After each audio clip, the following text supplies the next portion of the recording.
Haleluya. Shalom saudara, selamat pagi. Apa kabar saudara pada hari ini? Kita bersyukur buat kebaikan Tuhan. Kita bersyukur karena Tuhan Yesus baik buat kita. Hari ini kita bisa ada di minggu yang pertama di bulan September. Luar biasa pemeliharaan Tuhan buat saya dan saudara. Kalau pagi hari ini kita bisa bersyukur, beribadah. Walaupun hanya melalui ibadah online, tapi saya yakin dan percaya ketika kita buka hati dengan sungguh-sungguh bersama-sama dengan orang-orang yang kita kasihi di tempat kita masing-masing, atau mungkin saudara sendirian di kamar saudara. Waktu saudara buka hati buat Tuhan, saya yakin dan percaya Tuhan melawat kehidupan kita dan memberkati kehidupan kita pada pagi hari ini. Saudara, saya menyambut setiap kita yang pagi hari ini baru pertama kali beribadah bersama-sama dengan kami di GBI Rock Malaysia dalam ibadah online. Kami belum mengadakan ibadah di on-site karena keadaannya belum memungkinkan, tapi saya yakin dan percaya setiap ibadah kita melalui YouTube channel ini akan sangat memberkati kehidupan kita. Firman Tuhan berkata bahwa latihan badani itu terbatas, tapi ibadah adalah latihan rohani buat manusia roh kita. Ketika kita terus melakukan ibadah dengan bersungguh hati, saudara akan melihat bagaimana Tuhan mengubahkan kehidupan kita menjadi pribadi yang lebih kuat dalam menghadapi segala sesuatu karena ada Tuhan nyata berkarya dalam kehidupan kita. Saudara, saya mengajak setiap kita untuk mengikuti ibadah Zoom kita nanti sore pukul 7. Mari sama-sama kita join. Saudara bisa menghubungi nomor WhatsApp yang ada di layar saudara pada saat ini untuk bisa mendapatkan link untuk kita bisa join bersama-sama dalam ibadah kita nanti sore. Mari pagi hari ini sebelum kita beribadah, kita berdoa kepada Tuhan. Kami bersyukur Tuhan buat pagi hari ini. Terima kasih buat kasih setiamu yang besar dan ajaib buat setiap kami. Bapa dalam sorga, pagi hari ini kami bersyukur buat semua yang Tuhan lakukan dalam hidup kami. Kalau kami boleh ada sampai hari ini Tuhan, kami tahu ini semua adalah bukti dari kebaikan Tuhan yang besar buat kami. Bapa di sorga, pagi hari ini kami akan beribadah kepadamu. Mari Engkau melawat setiap umat-Mu dimanapun kami berada. Setiap hati yang terbuka Engkau lawat Tuhan. Dan biar setiap kami membuka hati kami selebar-lebarnya bagi Engkau pagi hari ini. Untuk Engkau berkarya dalam hidup kami dan mengubahkan kehidupan kami. Terima kasih Tuhan. Urapi setiap kami. Berkati umat-Mu pagi hari ini. Sembuhkan yang sakit Tuhan. Kuatkan yang lemah pagi hari ini. Pulihkan yang terluka pagi hari ini. Biar setiap kami mengalami encounter dengan Engkau. Terima kasih Tuhan. Dalam nama Yesus kami berdoa. Amin. Haleluya. Saudara, jangan lupa untuk mematikan setiap notifikasi dari sosial media kita supaya kita bisa fokus beribadah pada pagi hari ini. Selamat beribadah. Tuhan Yesus memberkati.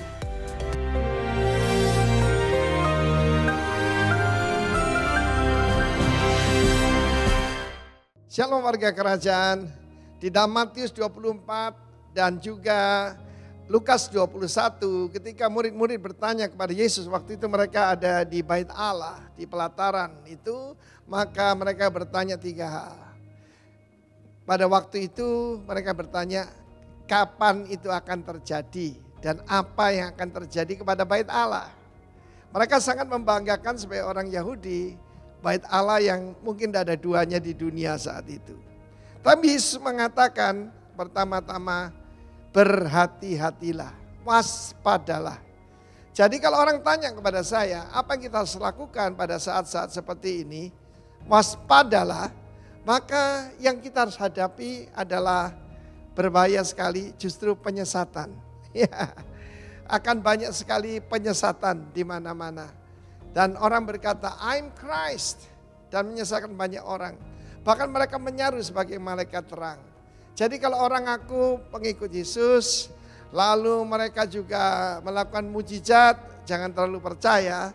Sebab ada rasul palsu, nabi palsu, pengajar palsu. Tetapi nomor 1 Tuhan berkata, take heed of yourself. Perhatikan keadaan dirimu sendiri. Seringkali kita yaitu menganggap diri kita oke kalau kita tidak demam. Maka biasanya yang diperiksa itu kan di sini. Ya, maka nomor 1 kita harus tahu bahwa pikiran kita itu harus dalam keadaan shalom, dalam keadaan damai sejahtera, karena kita tahu siapa diri kita. Keadaan tidak akan menjadi lebih baik seperti dikatakan banyak orang. Tidak ada utopia di dunia ini. Yang ada kerajaan shalom nanti kalau Tuhan Yesus datang. Jadi pertama-tama take heed of yourself. Perhatikan keadaan rohani kita. Kita harus periksa keadaan jiwa kita. Kenapa di sini? Do not be troubled, kata Tuhan Yesus. Jangan tergoncang dengan semua berita yang ada. Banyak orang itu mati ketakutan seperti kata Lukas 21. Ya. Karena apa yang terjadi? The distress of the nation. Kekhawatiran, ketakutan macam-macam saudaraku ya. Diberitakan pemanasan bumi. Diberitakan gunung-gunung es mencair. Kota-kota akan terendam. Saudara yang kasih Tuhan, nomor satu yang harus kita lakukan, take heed of yourself. Firman Tuhan berkata, karena banyaknya kejahatan. Kejahatan sana iniquity, bukan sin ya, iniquity. Ketika saudara melihat dosa dan saudara anggap biasa, hati-hati itu anomia. A itu tidak, nomia itu nomos, artinya tanpa hukum. Keadaan chaos tanpa hukum. Hukum yang mana? Hukum firman Tuhan. Jadi kita juga harus periksa hati kita. Karena firman Tuhan berkata, the love of many will wax cold. Wax cold itu bagaimana? Kalau kita minum kopi panas, lalu kita taruh yaitu di sini ya bukan dari cangkirnya, tapi pada tempatnya lepeknya itu lalu kita tiup gini. Maka itu wax cold, didinginkan. Roh dunia ini akan membuat kasih kepada Tuhan akan dingin. Karena itu selain periksa apa pikiran kita shalom, hati kita harus kita periksa apa panas bagi Tuhan. Saya berdoa kiranya termometer rohani kita periksa, hati kita mengasihi Tuhan dan mengasihi sesama. Sama seperti kita mengasihi diri kita sendiri dan mengasihi karena kita, Tuhan lebih dulu mengasihi kita baru kita bisa mengasihi dia kembali. Dan mengasihi sesama kita. Cek masing-masing. Take heed of yourself. God bless you warga kerajaan. Shalom, selamat pagi. Kita bersyukur pada Tuhan. Pagi hari ini kita bisa kembali bertemu dalam kasih Tuhan. Mari sama-sama kita memuji Tuhan. Kita mau nyatakan kasih setia Tuhan. Teringat kasih setiamu. Tolonganmu yang tepat waktu. Tak pernah ku berjalan sendiri. Ku teringat akan kebaikan.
Kami hidup oleh karena firman Tuhan. Kami mau nyatakan siang hari ini Tuhan, bahwa tiada Allah lain di hadapan kami selain Engkau Yesus.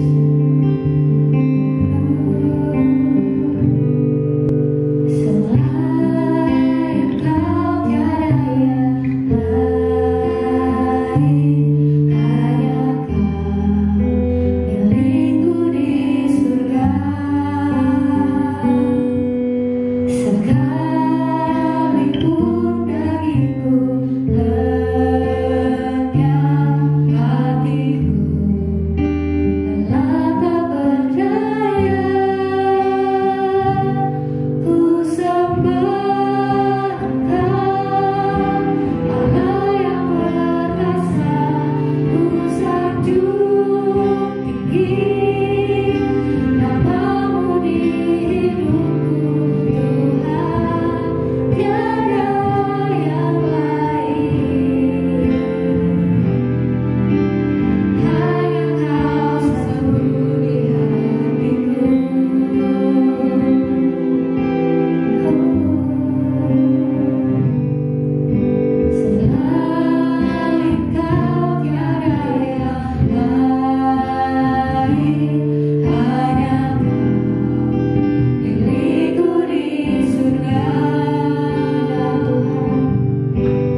Haleluya Tuhan, haleluya Tuhan.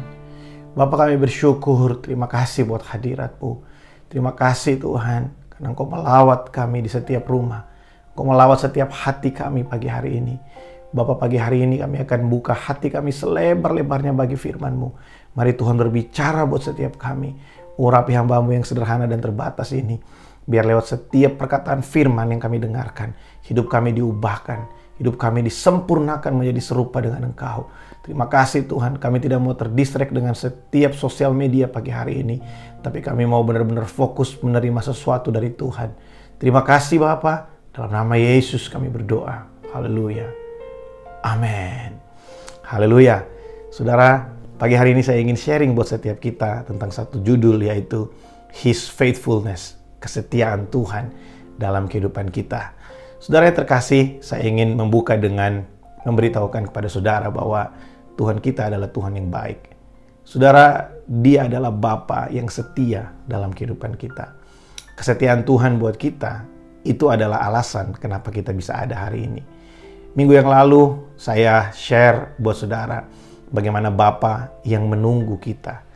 Dia selalu setia buat kita. Sehingga dalam keadaan apapun, kita bisa datang di hadapannya. Dalam keadaan apapun, di tempat seperti apapun, kita bisa datang ke hadapan Tuhan kapan saja, di mana saja.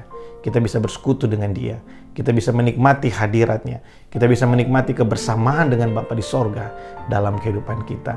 Nah saudara, pagi hari ini kita akan melihat sama-sama dari Markus pasal yang ke-6 ayat yang ke-45 sampai dengan ayat yang ke-52.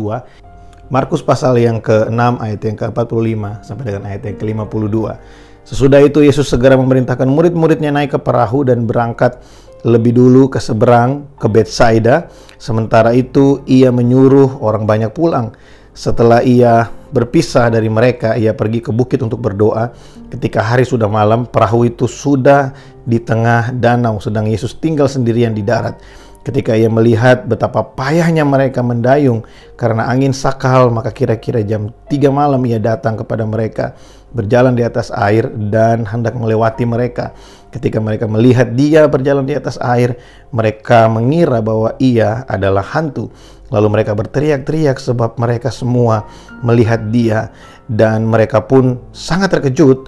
Tetapi segera Ia berkata kepada mereka, "Tenanglah, aku ini, jangan takut."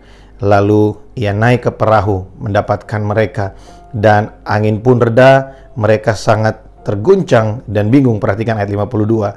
Sebab sesudah peristiwa roti itu, mereka belum juga mengerti dan hati mereka tetap degil. Saudara, ada satu cerita di sini bagaimana Yesus pada saat itu.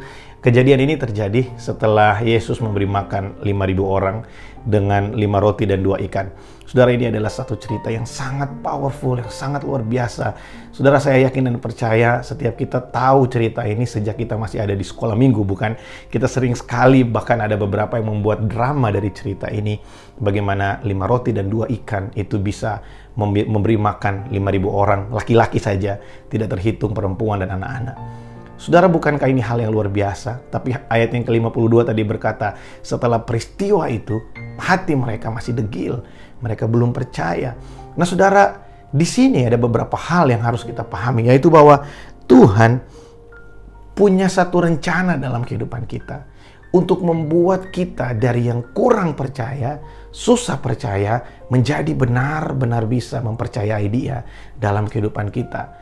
Saudara, persoalan terjadi bukan hanya supaya kita bisa melewatinya, tapi persoalan terjadi supaya kita bisa melihat Tuhan semakin dekat dengan kehidupan kita, supaya kita bisa melihat pribadinya nyata dalam kehidupan kita. Untuk itulah persoalan ada. Karena kalau hanya untuk memberikan kita kesembuhan, memberikan kita berkat-berkat jasmani, buat Tuhan itu nggak susah. Karena Tuhan bisa memelihara kehidupan satu bangsa yang besar, bangsa Israel waktu mereka keluar dari Mesir. Saudara, sorga tidak menjadi miskin untuk membuat mereka makan 40 tahun di tanah Mesir, di tengah-tengah padang gurun. Tapi Tuhan itu kaya dengan segala sesuatu. Langit dan bumi adalah miliknya. Sehingga untuk menolong dan memberkati kita bukan suatu hal yang sulit buat Tuhan. Tapi yang sulit adalah mengubah dari kita yang susah percaya menjadi percaya. Itu susah, saudara. Nah, di sini kita melihat, kalau saudara memperhatikan ayat yang ke-45, ayat yang ke-46, dan ayat yang ke-47, di sana dikatakan Yesus berinisiatif menyuruh murid-muridnya untuk berjalan duluan, dan dia masih tinggal di darat. Dia ingin berdoa. Saudara tahu, kadang dalam kehidupan kita, Tuhan ingin menguji kualitas iman kita, kepercayaan kita di hadapannya. Dengan apa? Dengan seolah-olah membiarkan kita berjalan sendirian. Saudara jangan salah paham. Saya tidak sedang berkata bahwa Tuhan itu ingin mencelakakan kita. Bukan. Tapi Tuhan itu ingin mengetahui apakah selama ini, setelah sekian lama kita bersama-sama dengan Dia, apakah kita sudah menjadi orang yang percaya? Apakah iman kita sudah berada di Tuhan, atau kita masih mengandalkan kemampuan kita sendiri? Sejauh mana kita mengenal Dia? Makanya ada banyak kali dalam kehidupan ini kita ada dalam situasi yang sulit dan seolah-olah kita sendirian di sana. Seolah-olah kita merasa bahwa Tuhan tidak ada buat kita. Seolah-olah pertolongan datangnya lamanya luar biasa. Kita sudah habis akal. Kita sudah menguras semua tenaga kita. Seakan-akan Tuhan gak buat apa-apa. Tapi kalau saudara lihat di ayat yang ke-47, dikatakan apa? Yesus berdoa. Saya yakin dan percaya Yesus berdoa untuk murid-muridnya juga. Karena Yesus tahu bahwa dalam hati mereka masih ada satu ketidakpercayaan yang luar biasa. Walaupun dengan mata dan kepala mereka sendiri, mereka menyaksikan bahkan mengalami 5 roti dan 2 ikan bisa memberi makan 5.000 orang laki-laki, tidak terhitung anak-anak dan perempuan. Saudara, bukankah ini adalah satu pekerjaan yang sangat berat? Karena Tuhan itu tidak kelihatan, tapi Dia real dalam kehidupan kita. Kita nggak bisa lihat Tuhan dengan mata kita, kan? Tapi Tuhan itu nyata. Apa bukti Tuhan ada? Saudara ada hari ini. Saudara bisa menyaksikan video ini. Saudara bisa ikut ibadah pagi hari ini di rumah saudara. Saudara bisa bangun pagi dan bekerja dan menikmati semua berkat Tuhan. Semua kelimpahan dari Tuhan. Itu bukti Tuhan ada. Nah saudara, kadang ada hal-hal, ada waktu-waktu dalam kehidupan kita.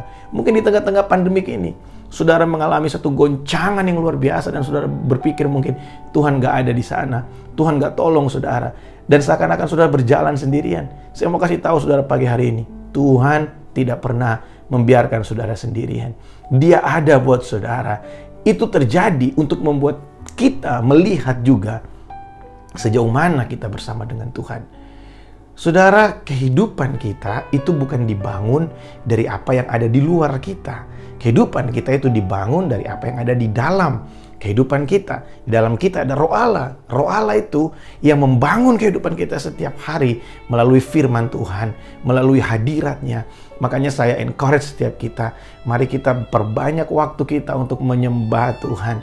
Perbanyak waktu kita untuk merenungkan firman Tuhan. Perbanyak waktu kita untuk bersekutu dengan Tuhan. Karena kekuatan kita hanya berada di dalam Dia. Amin, saudara. Beberapa hari yang lalu saya sharing buat saudara dalam program Doa Fajar, ya, dari 1 Timotius pasal yang keempat, ayat yang ke-8. Di sana dikatakan bahwa latihan badani itu terbatas. Tapi ibadah itu adalah latihan rohani.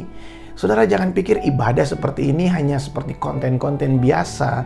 Kalau kita melihat konten lucu-lucuan di YouTube, kita melihat konten musik di YouTube, kemudian kita samakan konten ibadah dengan konten YouTube, ya. Orang sering tanya, kamu udah ibadah belum? Kita jawabannya apa? Oh ya, kita udah nonton tadi. Kita tidak sedang menonton suatu pertunjukan, tapi kita sedang beribadah kepada Tuhan. Dan ibadah itu mengandung janji, bukan hanya untuk hari ini, tapi untuk hidup yang akan datang. Saudara, ketika kita terus beribadah, itu sama dengan kita sedang melatih manusia roh kita untuk semakin hari semakin kuat, semakin hari semakin bergairah di dalam Tuhan. Makanya jangan pernah tinggalkan ibadah, jangan pernah tinggalkan jam-jam doa kita, jangan pernah tinggalkan jam-jam persekutuan kita dengan Tuhan secara pribadi. Saudara bisa ikut banyak sekali persekutuan doa, itu tidak bisa menggantikan hubungan pribadi kita dengan Tuhan. Kita bisa ikut banyak kegiatan gereja, itu tidak bisa menggantikan hubungan pribadi kita dengan Tuhan. Anak-anak KGC, teman-teman yang bekerja, dengarkan baik. Kita boleh saja kelelahan, tapi ingat, selalu kasih waktu untuk merenungkan firman Tuhan.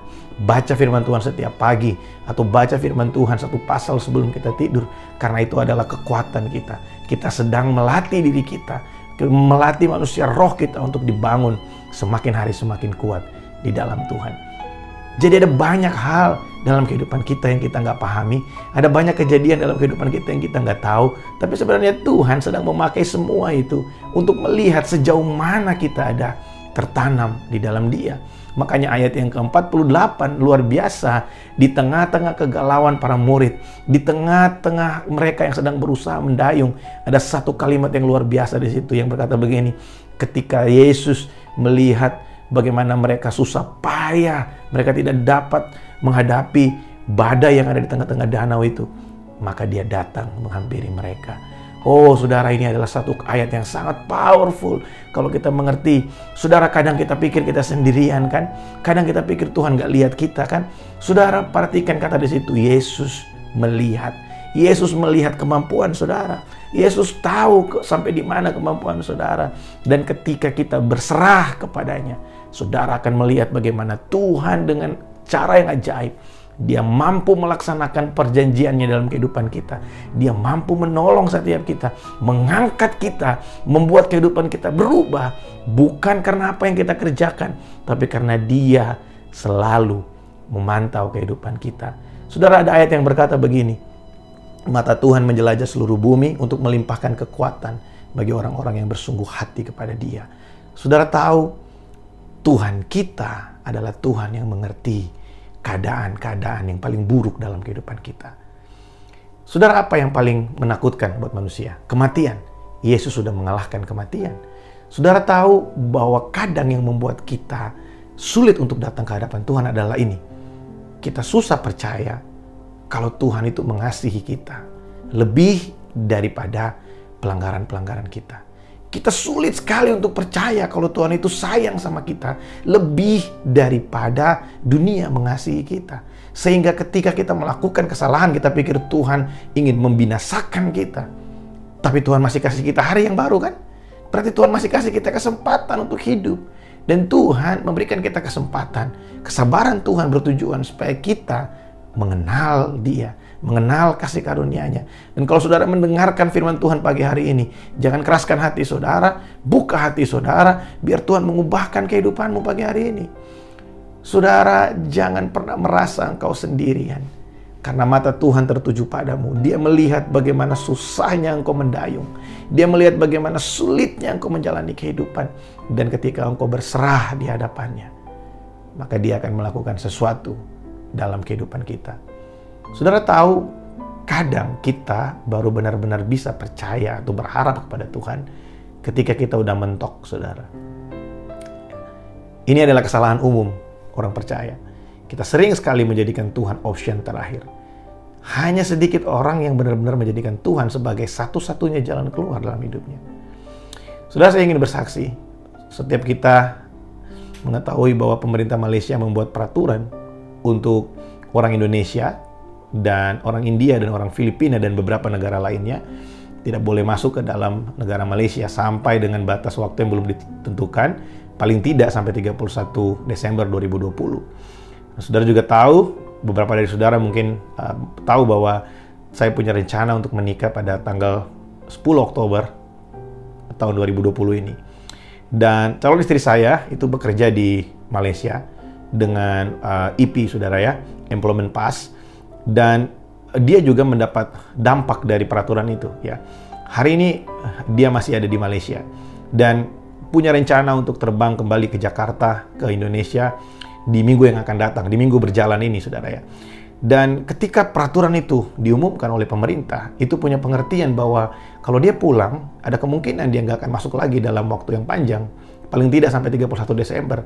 Itu akan membuat perusahaan yang meng-hire dia berpikir lagi apakah dia akan tetap diizinkan pulang untuk melangsungkan pernikahan atau dia tidak boleh keluar, dan imbasnya adalah pernikahan akan tertunda, acara kami akan tertunda sampai ke tahun yang akan datang.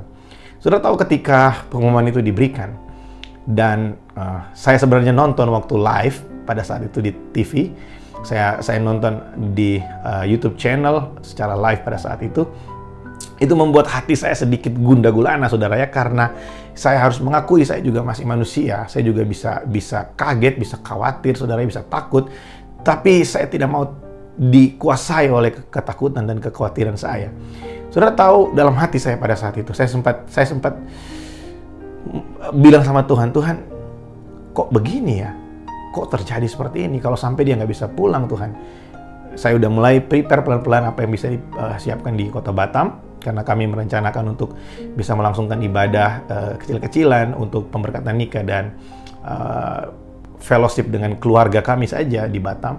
Saya udah mulai prepare, dan ketika kalau sampai perusahaannya tidak kasih dia keluar, maka semuanya nggak jadi dan kita akan tunda lagi ke tahun depan.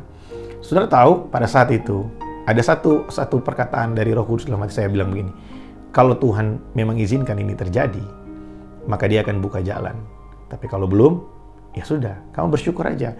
Karena Tuhan bisa saja menunda sesuatu untuk menghindarkan kita dari sesuatu hal yang buruk mungkin di depan kita. Karena kita nggak tahu masa depan, tapi Tuhan tahu apa yang terbaik buat kita.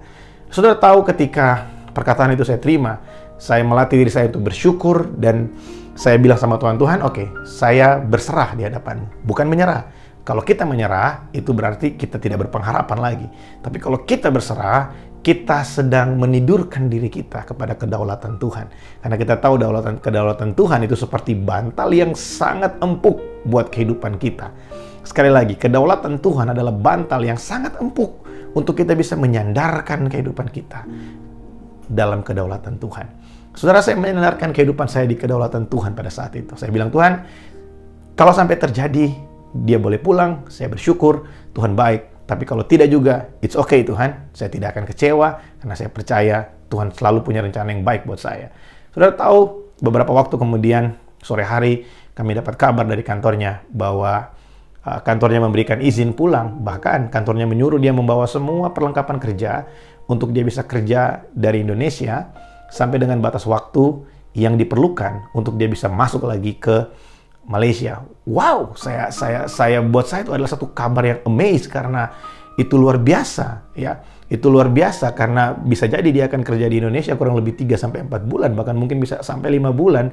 Dan jujur, kita belum tahu apa yang ada di depan. Tapi saya selalu percaya begini, kalau Tuhan menolong, Tuhan gak pernah tolong setengah-setengah. Kalau Tuhan buka pintu, Tuhan gak mungkin buka pintu sedikit. Tuhan pasti buka pintu semua buat kita. Secara full dia buka buat kita, sehingga kita bisa berjalan bersama-sama dengan dia dalam kemenangan. Yang percaya katakan amin. Nah saudara, ini adalah satu kesaksian saya yang membuat saya semakin mengerti bahwa saya nggak pernah sendirian. Bahkan di saat-saat saya merasa saya ini sendiri, saya merasa ada hal-hal yang membuat saya bingung. Ada banyak pertanyaan yang saya nggak bisa jawab, saudara. Kenapa ini begini, kenapa itu begitu. Tapi ketika saya mengerti tentang kedaulatan Tuhan ini, dan saya mengerti bahwa Tuhan tidak pernah meninggalkan kita. Dia tahu kekuatan kita sampai di mana. Dia tahu kita nggak mampu melewati hari-hari yang sulit. Tuhan tahu bagaimana struggle-nya kita menghadapi kenyataan-kenyataan yang pahit dalam kehidupan kita. Tapi saya mau kasih tahu satu kabar baik buat saudara. Hei, dengarkan. Tuhan melihat engkau. Tuhan tahu apa yang ada dalam hidupmu. Dia tahu bagaimana beratnya kita mau datang beribadah. Dia tahu bagaimana kita berusaha menanggalkan setiap kedagingan. Tuhan tahu. Oleh sebab itu, ketika kita berserah di hadapannya, saudara akan melihat bagaimana karya Tuhan yang luar biasa terjadi dalam kehidupan kita. Saudara lihat ketika Yesus berjalan di atas air. murid-muridnya pada saat itu mengira dia adalah hantu, saudara. Saudara tahu bahwa rasa panik yang berlebihan, orang yang dikuasai oleh kekhawatiran, itu akan membuat iman kita menjadi tumpul, saudara. Kita tidak akan bisa melihat Tuhan mampu menolong kita ketika kita dikuasai dengan kekhawatiran. Kalau kita dikuasai dengan rasa khawatir dalam hidup kita, maka nggak heran kalau yang kita lihat adalah jalan buntu. Yang kita lihat adalah jalan tertutup. Karena kita membiarkan diri kita dikuasai oleh rasa takut. Tapi ketika kita membiarkan diri kita dikuasai oleh firman Allah, oleh perkataan janji-janji Tuhan, merenungkan firman Tuhan, maka saudara yang keluar adalah iman dari kehidupan kita. Mereka bisa melihat Yesus tapi menyangka itu hantu karena mereka dikuasai oleh kekhawatiran, oleh badai yang besar pada saat itu. Kalau pada saat itu mereka bisa tenang dan percaya bahwa Tuhan sanggup memberi makan 5.000 orang, masa Tuhan gak bisa lewatkan mereka dari badai itu? Saya yakin dan percaya ketika Yesus berjalan, mereka tahu itu Tuhan. Mereka tahu dengan betul itu Tuhan, karena hanya Tuhan yang sanggup melakukan itu. Tapi kita udah baca di ayat yang ke-52, memang setelah 5 roti dan 2 ikan, hati mereka masih degil dan mereka tidak percaya. Saya berdoa supaya pagi hari ini setiap saudara yang mendengarkan firman ini, saudara buka hati dan saudara menjadi orang-orang yang percaya. Nah saudara, sebenarnya Tuhan itu berurusan bukan dengan persoalan-persoalan kita, tapi Tuhan berurusan dengan ini, dengan ketidakpercayaan kita. Saudara tahu, buat Tuhan untuk membuat kita terlepas dari persoalan itu nggak sulit, saudara. Tapi yang sulit adalah ketika Tuhan ingin membuat kita berubah dari tidak percaya menjadi percaya. Saudara, di dalam bagian yang lain, cerita yang sama dijelaskan tentang Petrus yang pada saat itu berjalan di atas air. Kemudian dia ragu dan Yesus berkata seperti ini, "Hai kamu yang kurang percaya, berapa lama lagi aku harus tinggal bersama-sama dengan kamu?" Saudara, sekali lagi, untuk membuat persoalan kita, untuk menyelesaikan persoalan kita, memberikan kita jalan keluar, buat Tuhan itu nggak sulit. Tapi yang sulit merubah cara kita percaya, itu yang susah. Karena kita terlalu terbiasa dengan cara-cara dunia, standar-standar dunia, dengan apa yang ada di sekeliling kita. Kita kurang memberikan waktu untuk firman Tuhan berkarya dalam kehidupan kita.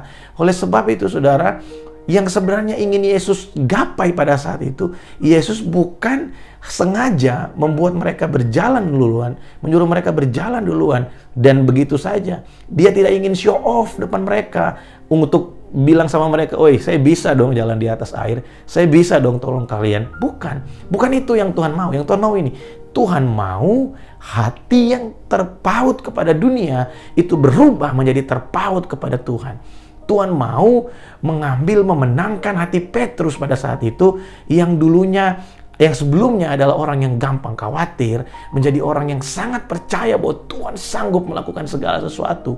Saudara, karena ketika hati diubahkan melewati setiap persoalan apapun, maka kita akan bisa bertahan. Ketika iman kita dibangkitkan melewati setiap persoalan apapun, maka kita akan keluar menjadi pemenang bersama dengan Tuhan. Karena kita tahu Dia bersama dengan kita. Dia ada buat kita. Dia di pihak kita. Dia tidak pernah meninggalkan saya dan saudara. Yang percaya katakan yes. Nah, saudara, pagi hari ini yang ingin saya bagikan buat setiap kita. Kita bersyukur karena Tuhan kita ajaib. Kita bersyukur karena Tuhan kita dahsyat dan luar biasa dalam kehidupan kita. Saudara, apa yang membuat engkau gelisah hari-hari ini? Pekerjaan, mungkin keluarga saudara, mungkin keadaan saudara yang kita nggak tahu apa yang akan terjadi di hari depan, hari esok, bulan depan, tahun depan, kita nggak tahu. Pemerintah Malaysia membuat peraturan untuk Malaysia akan terus ditutup sampai dengan 31 Desember. Kita nggak tahu, tidak ada yang bisa menjamin 1 Januari semuanya akan menjadi normal. Tapi ada satu jaminan buat setiap kita orang percaya. Tuhan tidak pernah meninggalkan saudara. Mata Tuhan tertuju kepada saudara. Mata Tuhan melihat saudara. Mata Tuhan mengawasi langkah-langkah kita. Oleh sebab itu, saudara, sebagai hamba Allah, sebagai gembala saudara, saya ingin mengajak setiap kita, mari kita lebih sungguh-sungguh lagi dengan Tuhan. Percayai Tuhan, saudara. Percayai Tuhan dengan sepenuh hatimu, lebih dari segala pengalaman-pengalamanmu. Jangan taruh pengharapan kita kepada pengalaman kita, karena pengalaman kita itu bisa berubah, pengalaman kita itu bisa salah, tapi perkataan Tuhan itu ya dan amin. Dia tetap sama dulu, sekarang, sampai selama-lamanya. Perkataan Tuhan tetap sama, dan perkataan Tuhan tetap berkuasa dalam kehidupan saya dan saudara. Makanya jangan taruh iman kita pada apa yang bisa hilang oleh waktu.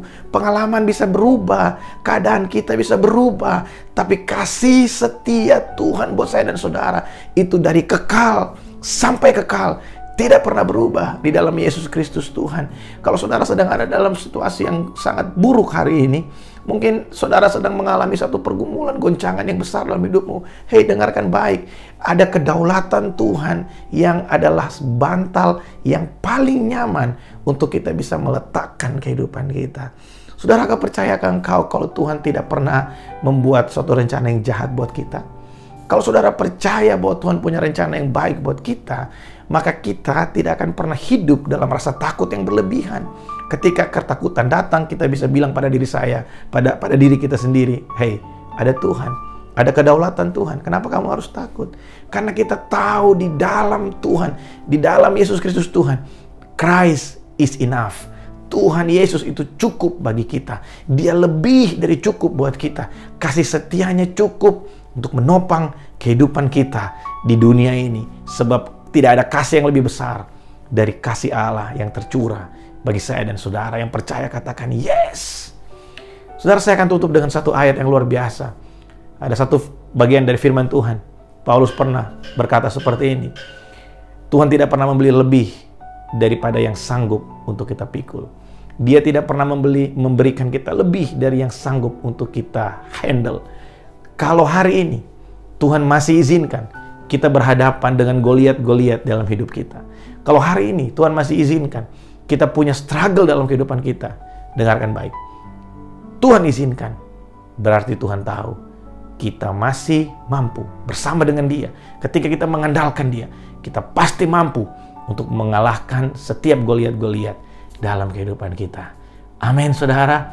Pagi hari ini mari siapkan hati kita untuk kita bersekutu dengan tubuh dan darah Yesus. Mari kita angkat roti di tangan kanan kita mengatasi kepala. Haleluya Tuhan, haleluya. Kami bersyukur Tuhan. Terima kasih buat tubuh-Mu yang dipecah-pecahkan bagi kami. Terima kasih Tuhan karena Engkau mati buat kami, menebus setiap dosa dan pelanggaran kami. Bapa di sorga, pagi hari ini kami akan bersekutu dengan tubuh-Mu. Mari Engkau memberkati setiap kami. Juga kami akan bersekutu dengan darah-Mu. Juga Engkau memberkati setiap kami. Dengarkanlah firman Tuhan. Pada malam Yesus sebelum Ia diserahkan mengambil roti, mengucap syukur atasnya, memecah-mecahkannya dan berkata, inilah tubuhku yang dipecah-pecahkan bagi kamu. Perbuatlah ini setiap kali kamu memakannya menjadi peringatan akan aku. Saudara yang terkasih, bukankah roti yang kita pecah-pecahkan dan kita ucapkan syukur ini adalah persekutuan kita dengan tubuh Kristus? Kalau saudara percaya, mari kita makan di dalam nama Yesus.